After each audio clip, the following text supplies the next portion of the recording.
My name is Rosalind Peterson and I'm with the Agriculture Defense Coalition.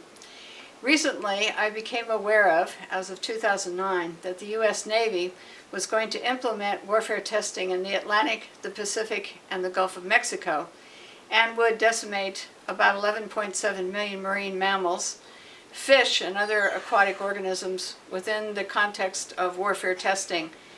Each one of the ranges in this U.S. Navy map, going from the Atlantic and the Pacific and the Gulf of Mexico, here is under operating 5-year warfare testing programs.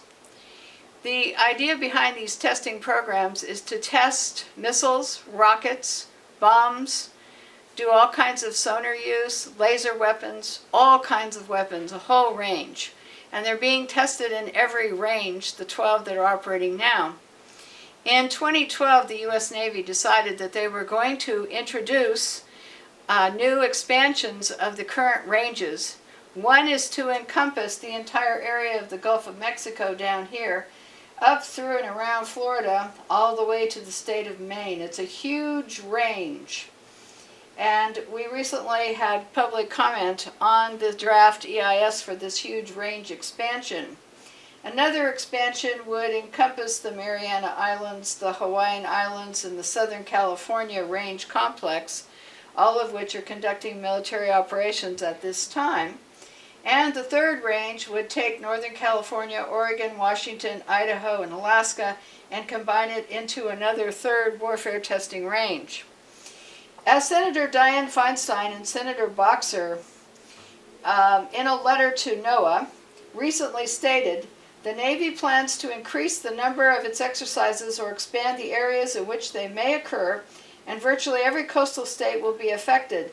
Some exercises may occur in the nation's most biologically sensitive marine habitats, including national marine sanctuaries and breeding habitats. In all, the Navy anticipates more than 2.3 million takes, significant disruptions in marine mammal foraging, breeding, and other essential behaviors per year, or 11.7 million takes over the course of a 5-year permit. This was in 2009. This expansion will cover national marine sanctuaries which are not protected in many areas. This will cover all habitats, breeding habitats, migration patterns, everything will be affected. And our food supply could be disrupted from these underwater bomb blasts, sonar testing, laser testing, experimental weapons testing in other areas. One thing that we have done is to bring this to public attention as much as possible. We're asking for U.S. congressional hearings to protect our marine mammals from this type of exercise and warfare testing. The Navy mitigation measures, according to NOAA, only are effective 9% of the time in protecting fish, marine mammals, and other aquatic life.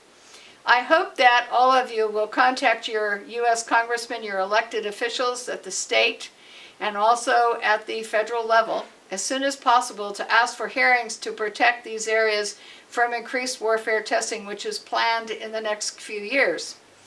Please note, we're looking at sonar testing, bomb blasts, missile exercises, rockets. We're looking at a total devastation of our ocean environment.